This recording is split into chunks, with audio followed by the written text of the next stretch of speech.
When I'm designing a book cover, the starting points I have are twofold. One, I have to attract somebody's attention, and two, I have to respect what is going on inside the book.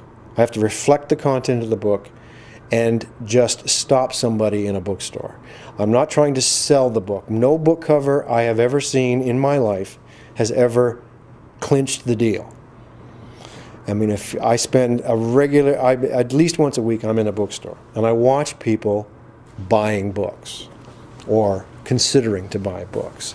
And if you've ever watched somebody in a bookstore, they don't stand there and look at the front cover and go, I'm buying this book. If I'm lucky enough to stop them, then the whole process begins. They pick up the book, they flip it over, they read the back cover.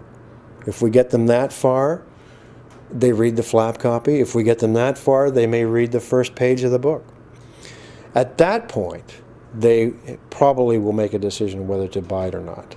It isn't, you know, we spend an inordinate amount of time worrying about the look of a book or the front cover of a book. And I think assuming that if we do these certain things, that we make it a certain color or we pick this kind of typeface or we use this kind of image, that people will instantly be drawn to it and will instantly decide to buy it. The reality is that if you show a cover to 10 people, you will get 10 opinions. There are myths surrounding cover design that are perceived wisdom. I mean, we think we know that these are the rules, but in effect, every time somebody comes up with a rule, there's as many exceptions to that rule as possible.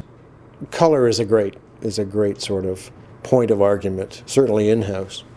There's the old adage that green covers don't sell. Don't use green. Whatever you do, you know, people don't like green. Well, I've seen as many successful, best-selling, award-winning books with green covers as anything else. And in all that success that these these books have had, not once has anybody said, you know what, it would have been even better if they hadn't made it green. And people also have a thing about black. Don't make it black, it's too depressing. I've seen hundreds of books with black covers that have sold remarkably well. No one has ever said, oh no, I won't buy that book because it's too depressing, or it's too black, or it's too pink, or it's too green, or it's too yellow, or too whatever. I mean, people will stop or they won't stop. They will decide or they won't decide based on a number of things, not the notion that it's black. I will stop them by making that book look as different as possible than every other book in that bookstore. The trouble with doing that is that there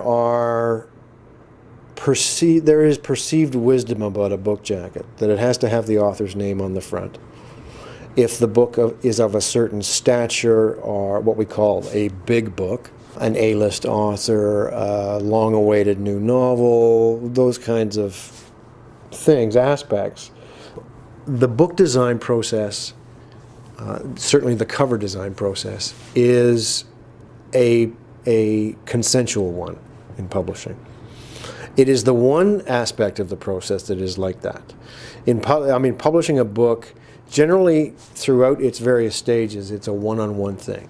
You have one author and one editor working together to make the book, shape the book to the best of its ability.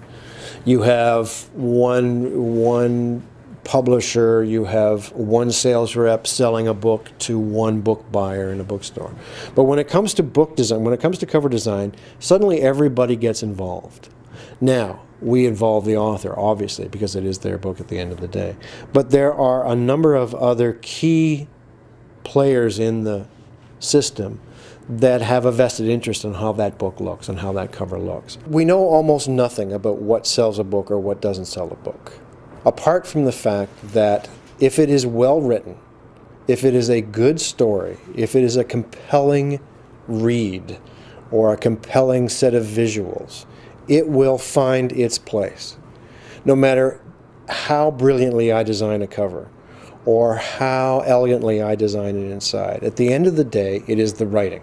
If book design is invisible, people don't really notice it. They have a vague sense that this is a nice book and it feels nice and it looks nice, but it isn't something that makes or breaks the sale. That being said, one of the things that we strive for is to make an object which is worthy of somebody plunking down $30, $40, $50, whatever it is. And if that's using the best paper materials possible or the best binding possible, all of those kinds of things, that only serves the book well. Where a book design is successful is where the entire book, everything from the paper that's chosen to the case materials to the jacket to the typeface, everything all works together in harmony as one piece, and does not get in the way. It basically delivers great writing to an eager reader. So what I'm doing today, I am, standing on the shoulders of, printers and typesetters that were working 500 years ago, only because the evolution, what they started with and how the book has evolved, has not changed radically, and it is like the perfect thing.